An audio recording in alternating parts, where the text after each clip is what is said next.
Hola amigos, muy buenos días.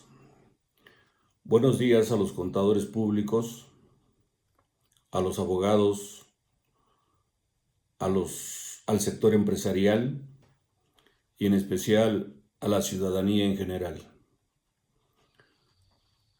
En nombre del Instituto de Especialización para Ejecutivos, esta mañana quiero dirigirme a ustedes de manera muy respetuosa para hacer un análisis y comentarios al proyecto de reforma a la iniciativa de la Ley de Ingresos que recientemente presentó el presidente de la República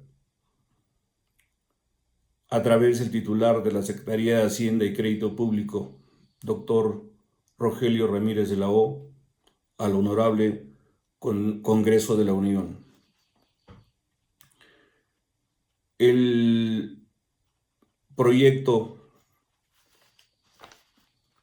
de la Ley de Ingresos, como todos los años, se sustenta en los artículos 71, fracción primera y 71, fracción cuarta de la Constitución Política de los Estados Unidos Mexicanos, del artículo 7 de la Ley de Planeación y artículo 40 de la Ley de Presupuestos y Responsabilidad Hacendaria. Por supuesto que este proyecto de la Ley de Ingresos está sustentado en los criterios generales de economía política del primer semestre de 2021 y el ejercicio de 2020. Este paquete económico principalmente se sustenta o tiene como objetivo principal la recuperación económica del país, la generación de empleo, el fortalecimiento de los sistemas de seguridad social, que como todos sabemos, desde 2020 padecemos de la pandemia. Hoy por hoy estamos en la tercera ola con un nivel bastante elevado y que ha lastimado a nuestra ciudadanía. Un porcentaje bastante elevado de nivel de muertos y contagiados. Realmente seguimos en una situación grave y a pesar de ello, el paquete económico presenta un nivel de ingresos superior a 7 billones de pesos. Una ley de ingresos en un 12.58% superior respecto a 2020. Un paquete bastante ambicioso donde, como decíamos, se tiene como compromiso vital la recuperación económica del país. Sabemos que a raíz de la pandemia muchos negocios fueron cerrados, disminuyeron drásticamente las actividades empresariales, los servicios, y aún así, las características de este gobierno es que se mantiene, por ejemplo, los niveles de deuda, no se recurrió a endeudamiento, se mantienen los indicadores financieros, que más tarde vamos a ver los proyectados, pero sobre todo que este paquete está enfocado a lograr mayor estabilidad social, una mayor y mejor sistema mexicano de recaudación de contribuciones, para que con esto logre cumplir su meta para sufragar el gasto público. Uno de los rubros muy importantes en este paquete es la ampliación y fortalecimiento de los programas sociales al bienestar de los mexicanos, que es muy importante. Desafortunadamente, derivado de la pandemia, fue acentuado que el nivel de pobreza y extrema pobreza alcanza niveles bastante altos. Se habla de indicadores de un 60% de la población en general, de personas con una escasez, con un alto índice de desempleo, y aún así nosotros los mexicanos seguimos luchando para salir de esta crisis de salud y económica. Por supuesto que está en pie, a pesar de las crisis, los proyectos que tiene esta administración, como es el Tren Maya, como es la refinería Dos Bocas, el tren del Istmo de Tehuantepec, entre otros. Es un proyecto ambicioso. Por supuesto, deseamos que se logre, porque nos urge salir de esta crisis, de esta pandemia, y generar empleos, reinversión, activación económica, para estar en los supuestos como lo mandata el 25 de la Constitución Política. Ser un país más competitivo, más sustentable, una lucha constante contra la pobreza, contra la desigualdad, mayor justicia social, es lo que se requiere para mantener un equilibrio entre toda la sociedad. No se vale hablar que el nivel de pobreza aumente y en sentido contrario o polarizado, el nivel de ricos aumente. Necesitamos como país llegar a un equilibrio, y eso es a través de la educación, de la preparación, de la inversión para la generación de empleos y un mayor sustento, en verdad, que haya salarios bien remunerados. Así lo dice la Ley Federal del Trabajo. Trabajos bien remunerados. ¿Qué se entiende por esto? Hoy hablamos, a pesar de los incrementos del salario mínimo, de cantidades risorias, 141 pesos diarios. Estudios privados, se ha pensado que el salario mínimo debe oscilar alrededor de entre 300 a 400 pesos diarios para que el mexicano pueda sufragar los gastos personalísimos, la de él y de su familia, que en promedio general, tenemos 2 o 3 hijos. Ya no es como antes. Y aún así tenemos carencia para enfrentar. Entonces, este proyecto de ley de iniciativa para la ley de ingresos y proyecto de ley de egresos contempla una inflación anual de 3.4%. Lo consideramos un reto, pero se puede lograr porque lo hemos hecho en otros ejercicios. Un tipo de cambio promedio de 20.4. Estoy seguro que seguirá en esa línea plana, porque lo hemos tenido en los 3 últimos años con la actual administración, que muchos opinaban en contrario. Entonces, ¿por qué no seguir con esos niveles? Inclusive donde el peso tenga más fuerza y disminuye el tipo de cambio. Una tasa de interés objetivo del 5%, dependiendo de las necesidades económicas que presente el país. Y uno de los puntos más importantes es un nivel de crecimiento para 2022 del 4.1, 4.5%.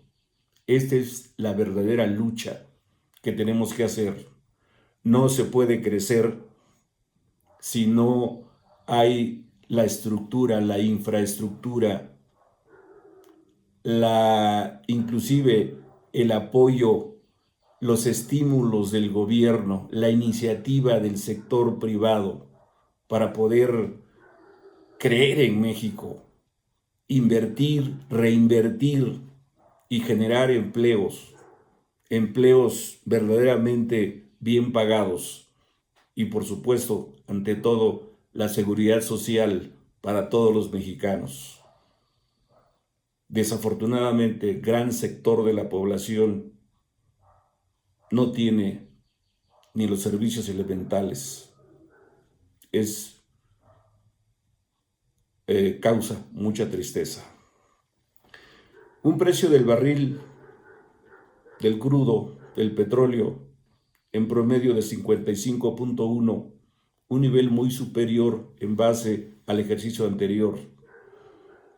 Y estoy seguro que también, dada la demanda mundial de petróleo, irá incrementándose con un efecto favorable para la economía del país.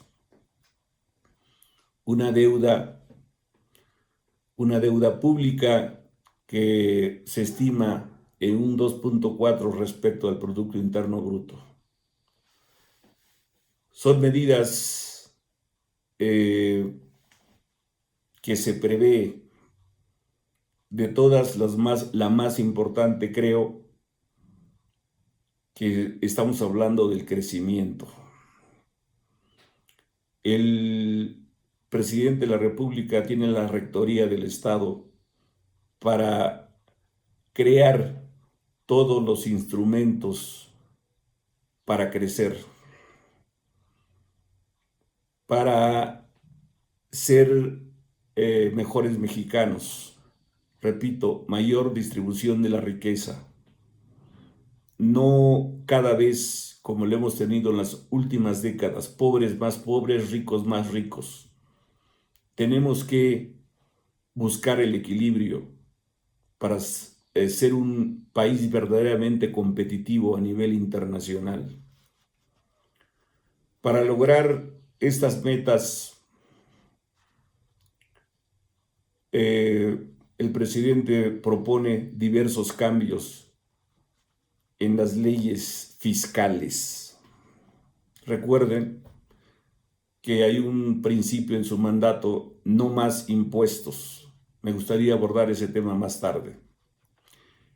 Este 2022 hay cambios muy relevantes en la ley de impuesto sobre la renta, en la ley del IVA, en la ley del IEPS, pero principalmente en el Código Fiscal de la Federación. No más impuestos. En primero, porque no podemos asumir los ciudadanos, los empresarios, más impuestos. De por sí, en mi opinión personal, considero que tenemos tasas muy elevadas. Hablamos de una tasa corporativa de un 30%, más un 10% de dividendos, más un 10% de reparto de utilidades. Este último no es una contribución, estoy de acuerdo, pero es una erogación obligatoria, que por cierto lo mandata la Constitución, para repartir un 10% de utilidades a los trabajadores. Pero donde cuando no hay recursos, ¿de dónde saldrá ese flujo de efectivo? Entonces, no podemos enfrentar con más cargas fiscales. Al contrario, más adelante trataré de sugerir algunos cambios verdaderos que necesita México. Volviendo a este rubro, No más impuestos, no, porque los tenemos muy elevados. Recordando un poquito, desde el mandato a finales del presidente Felipe Calderón, teníamos una tasa en la ley de renta a un 28%. Justamente en el primer año de mandato de Peña Nieto se mantiene la tasa a un 30%, que lo establecía la ley de ingresos, para 2013, por cierto. Y para 2014 se reforma la ley, se reforman las leyes fiscales, donde queda en el artículo 9 una tasa corporativa de un 30% y nace en el 140 de la misma, en el segundo párrafo, una retención de un 10% por el pago de dividendos.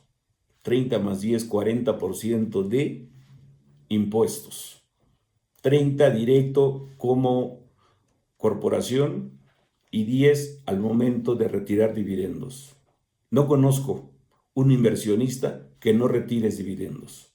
Por eso invierte en la empresa, porque se espera a que sea productiva, a que logre su meta en el mercado y por ende recupere la inversión que hizo a través del pago de dividendos. Entonces, estamos hablando de un 30 más 10, 40%, una tasa muy elevada. Adicionado a esto, una carga de un 30% en promedio para seguridad social. Otro rubro también muy importante. Pagamos el 30% sobre la nómina. Por pago a salarios a trabajadores, nos cuesta en promedio un 30%. Y aunado a esto, recuerden, desde el 2014, el artículo 28, fracción 30 de la Ley de Renta, niega la deducibilidad total de los ingresos exentos para el trabajador. Niega la deducibilidad para el empresario. De cada peso que pagamos de previsión social o de derechos de seguridad social que tienen los trabajadores, por cada peso solo podemos deducir 47 centavos. 53 centavos son partidas no deducibles que vienen a agravar, a aumentar el impuesto de los empresarios. Entonces, por eso digo, no más impuestos porque no podemos más.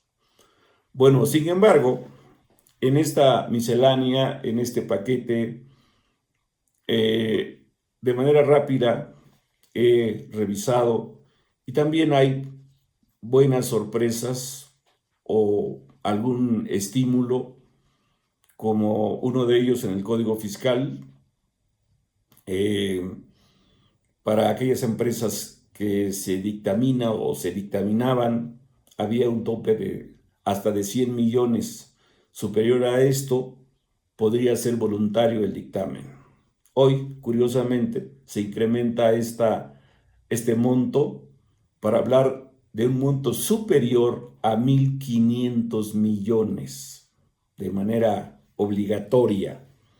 Repito, cuando los ingresos acumulables excedan de 1.500.000 millones de pesos, el dictamen será obligatorio. Bueno, ese es un cambio. Pero lo otro más importante es que queda abierto para las personas físicas que desarrollen actividades empresariales y las personas morales que opten por dictaminar sus estados financieros para efectos fiscales, lo podrán hacer, por supuesto, con contador público registrado o autorizado, como se denomina. Ese es uno, digamos, de los cambios importantes. En materia de renta observó dos. Se deroga el denominado RIF, régimen de incorporación fiscal, y nace un régimen parecido, que lleva un nombre de confianza, cuyo monto asciende a 5 millones de pesos. con una tarifa muy especial, donde se va pagando desde 1% y así va creciendo de manera, sí, en función al ingreso. Eso me parece, por cierto, atinado. Siempre he estado en contra de lo que, bueno, hoy sigue siendo el RIF, porque este no pagaba impuesto sobre la renta por disposición de la ley. Había un, digamos, programa o calendario donde el primer año 0, el segundo el 10, el 20, bueno, así hemos venido desde 2014, donde prácticamente los RIF no pagaban impuestos sobre la renta. Hoy pagarán con este esquema y me parece justo, porque esa es una de las injusticias que hemos visto, que no todos pagan impuestos. ¿Verdad? El otro que me parece mucho más atractivo está enfocado para las personas morales. Está en el título 7, es decir, como un estímulo fiscal para las personas morales. Ya sea el trance de persona moral ordinaria a este régimen especial o la constitución de una nueva empresa, persona moral, mercantil, cuyo monto no exceda de 35 millones, podrán tributar con ciertas reglas que ahí se especifica, bajo el esquema de flujo de efectivo. Aparte de ello, es muy importante también mencionar una relación de activos fijos. El más sobresaliente que observé fue la inversión en equipos de cómputo, que podrá deducir este tipo de empresas hasta un 50% en la compra de equipos de cómputo y otros bienes, pero con menor tasas. Por ejemplo, el automóvil sigue siendo el 25%. Bien. Entonces, hay estímulos. En mi opinión, no son malos, pero no suficientes. ¿Por qué? Porque los 5 billones están enfocados al microempresario. 35 millones hablamos del micro y del pequeño empresario. Pero ¿dónde quedaron las empresas medianas, que es un buen porcentaje del universo de contribuyentes? ¿Dónde quedaron el estímulo para grandes empresas, para estímulos, para la reinversión, para la generación de empleo, ¿verdad? Para que esos empleos sean bien remunerados?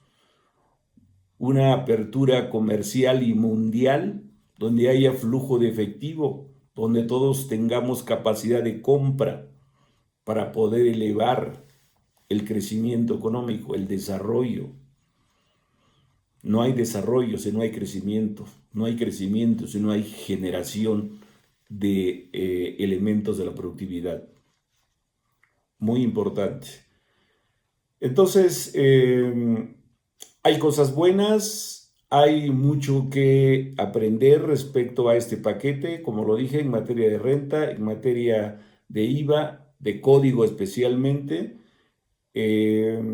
Lamentablemente, repito esa filosofía de no más impuesto a los mexicanos, pero sí más restricción en cuanto a nuestro derecho que deriva del tercer párrafo del código, de la autodeterminación de la carga fiscal, más vigilancia, más un código hecho, pues quizás se escuche mal, pero parece que está hecho para delincuentes, donde prácticamente todo lo que hacemos está mal, ¿verdad? Entonces, muchas de las actividades, actos y actividades que realiza el empresario tiene que revisarse, tiene que analizarse de tal modo de que no estemos en los supuestos del 69B. Aunque la operación sea real, si no se tienen los elementos adecuados, la autoridad puede presumir al amparo de este artículo 69B del Código para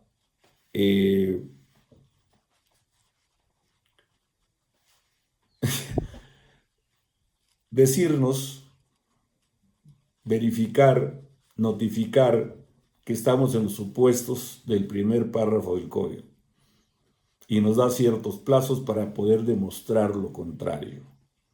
Cuando sucede eso, me acuerdo del artículo 21 de la Ley Federal de Derechos del Contribuyente, donde dice que todos los actos de los contribuyentes es de buena fe. Corresponde a la autoridad, al SAT, a la Secretaría de Hacienda, demostrar lo contrario. Lamentablemente parece que esta ley está tan muerta como otras, ¿verdad? ¿Dónde está nuestro derecho? ¿Por qué ese atropello? ¿Verdad? No más impuestos, pero sí se ha fortalecido el sistema de fiscalización a través de los FDIs, cancelación de sellos digitales, verificación auténtica del uso del buzón tributario. En 2020 nace el esquema reportable de las actividades. Vuelvo a mencionar de aquellas actividades, de aquellos actos que todo empresario tiene derecho a hacer, a planear. La planeación es una técnica, una ciencia social que tenemos derecho a planear todo lo que hacemos, planear de manera financiera, ¿por qué no? De manera fiscal, buscando las mejores alternativas dentro del marco jurídico, solo que esa palabra parece que está satanizada. Entonces, ya muchos preferimos no usar ese término. Personalmente, soy muy dado a usar el término economía de opción, que en mi opinión es un sinónimo. Conocer la ley en base a que conozcas las leyes, buscas la mejor alternativa de tributación, los mejores regímenes legales, fiscales, para minimizar la carga fiscal sin atropellar derechos de terceros, de los trabajadores y de las diversas leyes fiscales, federales, estatales, municipales inclusive, ¿verdad? Entonces, eso es lo que trae el paquete económico.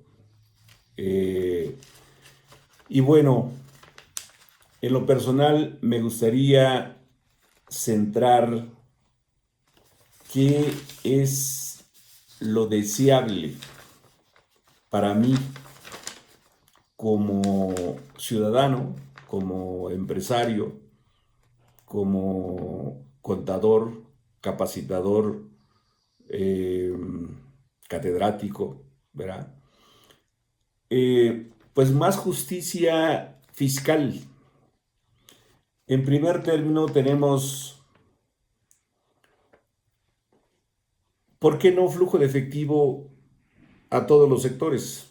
Estoy hablando que todas las personas morales del título 2 jueguen a flujo de efectivo. ¿Por qué solo a personas físicas? ¿Por qué solo a un microsector de morales? ¿Por qué no a todo el universo de población de contribuyentes? Se determine el impuesto en base a flujo de efectivo, porque me parece injusto, sería la palabra. Un ejemplo, un pequeño contribuyente bajo el régimen de moral, persona moral, SA, SADCB, SDRL, le vende a Walmart. Walmart le paga en 3, 4 meses. Yo tengo un caso donde una persona moral le presta servicios de tecnología a bancos y los bancos les paga a 6, 7 y 8 meses. ¿Y qué pasa con estos contribuyentes? Que al momento de expedir la factura, el CFDI, de acuerdo al 17, fracción primera, tienen que acumular el impuesto para efectos de pagos provisionales. Tienen que anticiparle al fisco un 30% del ingreso de la utilidad estimada, como le llamamos, anticiparle al fisco mes a mes, conforme al artículo 14. Y estos recursos, pues no lo hemos cobrado. Si bien nos va, lo cobramos en 3, 4 meses. Otros casos, como esta empresa en particular que hablo, lo cobra 6, 7 y 8 meses. Pero mientras yo, contribuyente, en situación tan crítica de salud, de economía, tengo que financiar al Estado ese pago de contribución cuando menos de enero a junio. ¿Por qué? Porque también existe una facilidad en el artículo 14, inciso B, de poder solicitar autorización para disminuir los pagos provisionales, pudiendo ser del segundo semestre, de julio a diciembre. Bueno, si es que se activa el contribuyente. Pero por el periodo, el primer semestre, no hay poder quien quite ese pago. ¿Por qué?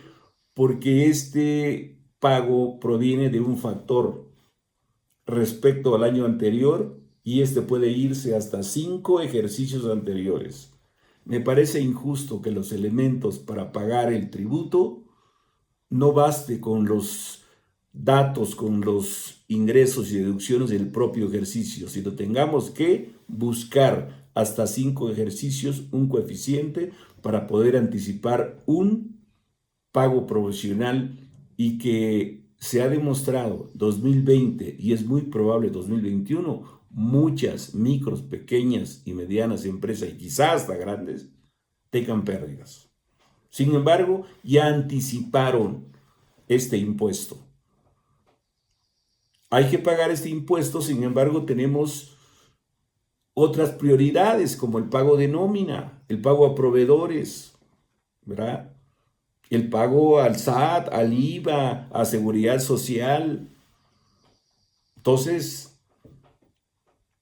ese sería uno de los puntos deseables, ¿verdad? Hay varios puntos que yo tengo, pues, visto, inclusive reconozco anotados. La derogación del artículo 28, fracción 30, donde comenté en un principio, donde niega la deducibilidad de los ingresos exentos de los trabajadores. ¿Qué ingresos son exentos? Generalmente el aguinaldo, la prima vacacional, la prima dominical. Si la empresa tiene previsión social, puede ser desde la micro o pequeña, que esté dando, por ejemplo, vales de despensa. Todo esto, por cada 1,000 pesos que dé de vales de despensa, solo sería deducible 470 pesos. Y 530 sería no deducible.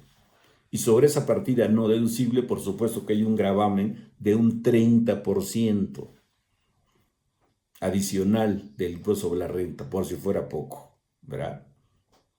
También desearía y pido a través de este conducto, y ojalá llegase al presidente de la República o a nuestros amados diputados, senadores, ¿verdad?, la derogación del artículo 140, segundo párrafo, respecto al gravamen del 10% por pago de dividendos. De por sí tenemos una tasa ya elevada, el 30, más un 10%, cuando requiera mis utilidades por la inversión que hice. No basta con el impuesto que pagó la sociedad, requiero de pagar. La empresa me debe retener el 10% a raíz de 2014 para acá. Esta reforma viene del mandato de Peña Nieto. Sin embargo, este presidente dice, no más impuestos, no, pero se queda con todas esas tasas elevadas, que no teníamos, por cierto, ¿verdad?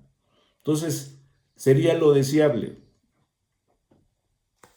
Otro punto que yo veo, una redefinición de lo que es el monto a los automóviles.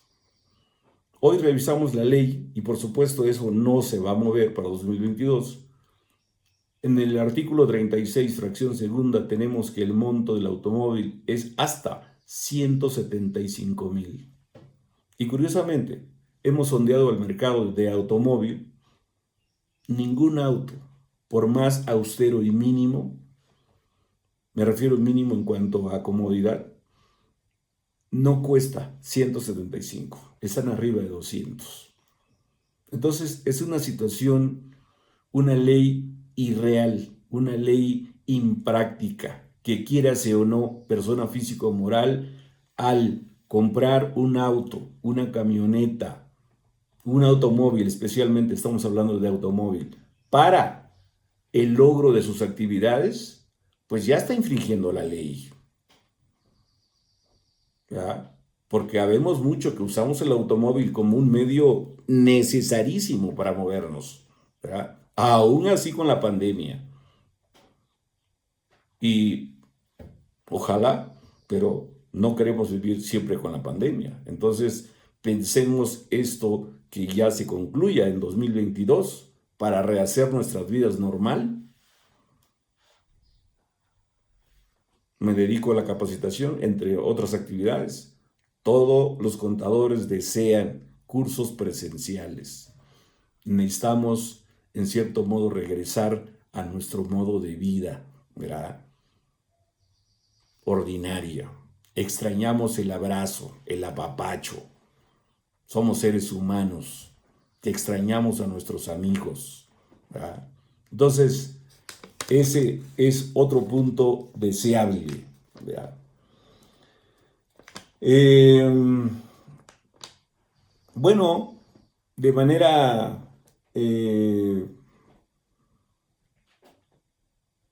general,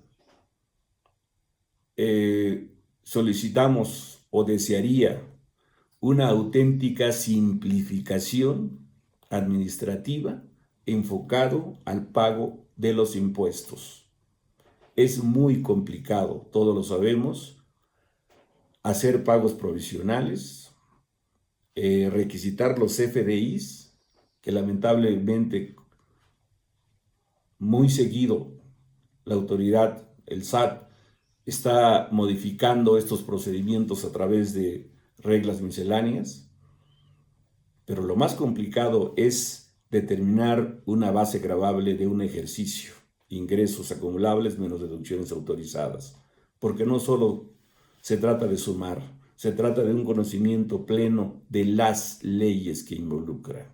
Detrás de esas operaciones se requieren contratos muy afines, contratos laborales, civiles, mercantiles, que sustenten la operación, que demuestren, como hoy se está llamando, la materialidad.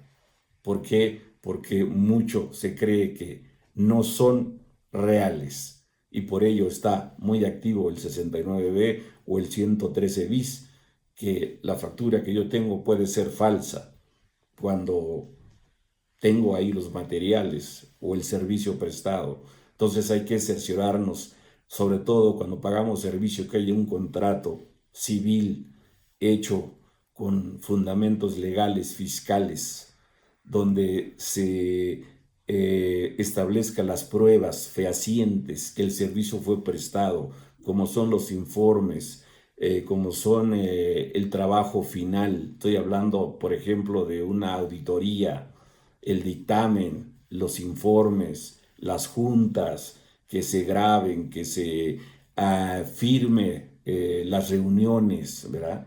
Para demostrar que no es ficción. Todo eso implica hoy el nuevo sistema de contabilidad. Eh, eh, y eso es complicado, porque aunado a la suma de ingresos menos deducciones, hay que prever si hay actividades vulnerables de la ley antilavado, si hay actividades entre partes relacionadas y por ende habría que establecer o hacer a través de terceros estudios de precios de transferencia. Una serie de obligaciones, por supuesto, el dictamen opcional o voluntario, esto vendría a ser, pues, en mi opinión, tener mayor certeza que toda la operación que tuve en un ejercicio fue apegado a ley. Así lo hizo el contador con sus conocimientos, así lo validó el asesor y, ¿por qué no?, así lo ratifica en un dictamen el auditor para efectos financieros y fiscales. Entonces, ese es otro de los puntos muy importantes. Y también el hecho de deducir el tema de sueldos y salarios. Hay un exceso de regulación para efecto de poder deducir el pago de sueldos y salarios. El artículo 27, fracción quinta, en su primer párrafo habla que debemos retener los impuestos. En materia de nómina estamos hablando el ISR que debe pagar los trabajadores a través de la retención que hacemos como responsables solidarios, así como el pago de la cuota obrera en apego al 38 de la Ley del Seguro Social. Pero no basta eso. Si leemos el artículo 27, fracción quinta, segundo párrafo, que para hacer deducible el pago de salarios hay que cumplir todo lo que mandata el Código Fiscal respecto a la emisión de CFDIs. Hay que cumplir con el subsidio al empleo. Hay que invocar al decreto de subsidio al empleo, lo ratifica el 27, fracción 19, que no serán deducibles los salarios que percibieron los trabajadores de bajos ingresos si no se le dio fiel cumplimiento al decreto de subsidio al empleo, sobre todo en la fracción tercera, inciso A al I. Y todo está relacionado con el cálculo de la nómina, que venga desglosado. Y por último, de ese segundo párrafo, para que sea deducible los salarios, los empleadores tuvieron que haber dado de alta al Seguro Social a los trabajadores y haber cumplido con las obligaciones de las leyes de seguridad social. Estamos hablando del Seguro Social y de la ley del Infonavit. Integrar el salario conforme el 27, retener las cuotas conforme el salario base de cotización real, como lo establece también el artículo 28 de la misma ley. Entonces, todo esto hace imposible, en muchos de los casos, cumplir con todos los requisitos y, por ende, pues está en peligro la deducibilidad de los sueldos y salarios. Por todo ello, pues pido, ojalá, si no es en este ejercicio, mayores estímulos. Uno que se me escapaba. Estamos migrando por cuestiones mundiales de ecología, de dejar el automóvil de combustión interna, irnos gradualmente, sobre todo por inversión, por dinero, a automóviles híbridos, es decir, la combinación eléctrico y gas, o preferentemente totalmente eléctricos, pero tenemos muy poco estímulo. 250,000 pesos, ya sea híbrido o eléctrico. Y los autos, los más sencillos que se ven en México, híbridos, alcanzan un promedio de 500,000 pesos. Los autos totalmente eléctricos, 700 a 1,000,000 de pesos. Estamos lejos de los valores de mercado en relación al estímulo para poder invertir, por ejemplo, empresas medianas y grandes que tienen flotillas por vendedores, distribuidores, ¿verdad? Sería deseable que exista esos estímulos para poder cambiar todo el uso de esas tecnologías ya obsoletas, pero no existe estímulos, o los que hay están muy lejos de la realidad. Bien, señores, pues en términos generales es el análisis, la reflexión que puedo hacer de este paquete económico. Como mexicano, como profesionista, como ciudadano, el total apoyo al señor presidente para que logre sus metas. Pido que todos los mexicanos nos sumemos al logro de las metas. No contribuye nada la mala crítica. ¿Creemos en la democracia? Bueno, el pueblo votó y respetemos la decisión de la mayoría de nuestros compatriotas. Hoy tenemos a un presidente y tenemos que apoyar con nuestro trabajo, con nuestra fortaleza, con nuestra visión y misión, a través de lo que hacemos, hagamos lo mejor.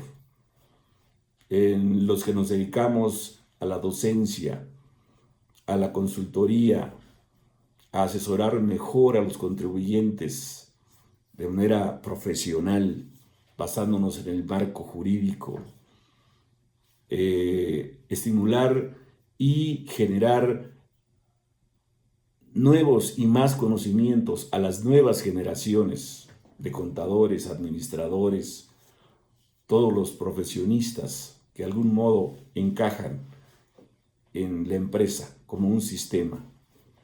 Entonces, hay mucho que estudiar, actualizarnos, y con gusto los esperamos en el instituto para poder de algún modo apoyar, coadyuvar en el logro de nuestras metas para el próximo ejercicio 2022.